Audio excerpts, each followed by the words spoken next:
Hey guys, Road Trip Tiny Trucker here. Today I want to talk about this industry and what it's been doing and my thoughts on it. This industry is going downhill very, very quickly. And as the title says, we've done it to ourselves. We have nobody, us, the small guys, we have nobody to blame but ourselves, 100%. You hear all the time that it's these horrible, greedy brokers. They're the problem. And it's these, so on and so forth. Okay, guys, brokers, yeah, I'm sure there's greedy brokers. There's also greedy trucking companies. But brokers are only going to move freight for what people will take it for. Mega carriers, they're the problem. Mega carriers aren't running for cheap, guys. They have far more overhead than you and I do. They have janitorial staff. They have accountants and lawyers and buildings and utilities and offices and new construction. And yeah, they might get their trucks a little cheaper and the tires a little cheaper and stuff like that. But they have a lot of costs that they have to not only account for, but then make a profit on top of it. And the second reason I know this is, guys, look at the load boards. When you're running on a load board, most of these are being posted by trucking companies, by an arm of a trucking company. Sureway Transportation is ATS's trucking brokerage. DSV Road has a trucking division. TA Services, they've got a trucking division. These are all trucking companies' brokerages. So they're brokering you their freight, which means they're making money on it. So when you're mad that a broker's keeping, yeah, there are brokerages out there that aren't asset based, of course.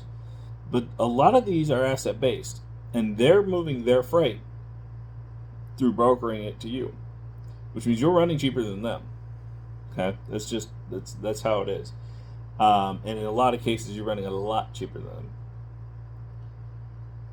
The issue is that there are too many people in this, and this is my opinion, but the issue is there are too many people in this industry that are very short-sighted. They look at that next payment, they look at the next fuel bill, they look at and they have no foresight to look past that. And they don't understand that when they're living bill to bill to bill, and they're barely making those payments, they're already out of business. They just don't know it yet, and they're just driving themselves out of business.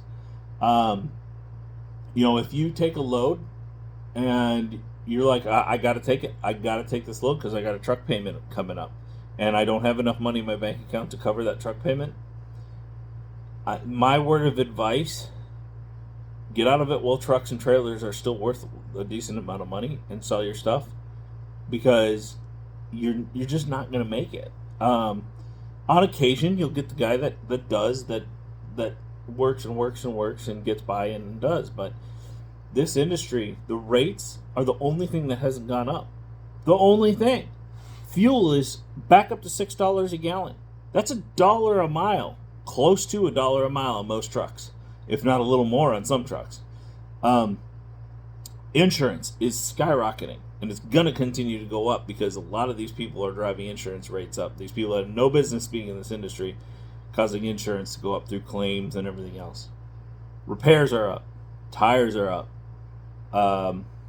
Every maintenance, everything related to your truck is up except for the rates. And that is nobody's fault except yours and mine. And we have to take responsibility for that. We have to understand that if you're running a business and you are forced to accept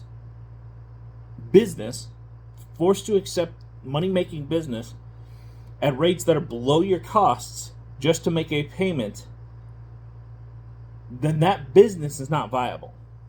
And that could be trucking, that could be a painter. If a painter can't find work and he has to charge rates on a house that are less than his materials costs, guess what? He's going out of business. And he's responsible for what he charges, just like you are.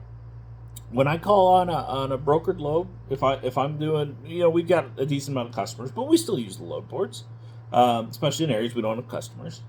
And when I use that and I look it up, I don't care about the rate, unless the rate, I calculate what what I need to move that based on the lane, based on what that lane rate pays, based on our, our own internal calculator, whatever. And then I have that number. Now, if their number is higher than that number, great. In my opinion, they've got a good rate. I will gladly just call them up. Hey, maybe can you throw another $100 on? That'd be great. But I'm not going to dicker about it. If they're $2,000 under, I'll still call them and I'll give them my rate. I had this conversation with the broker one day. They were $1,800 under the lane rate for a full truckload, under the lane rate, DAT's lane rate. So I bid $1,800. I told him I needed $1,800 over what it was, and he lost his mind. He said, "Are you crazy?" I said, "Well, I'm just offering you exactly the same amount over lane rate that you're offering load under lane rate."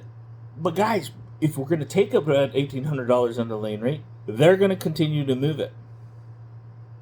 If you're moving freight at cheap prices because you have to make a payment, you're in tough luck.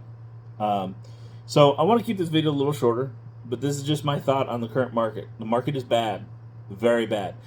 My advice to anyone wanting to start right now, you missed it. The time to start and build up some cash to survive this was about late summer of 2020. That was the time to get into this and build up some cash. Right now, it's past. If you were thinking about starting a hotshot and you're ready to pull the trigger right now, then you have not done enough research.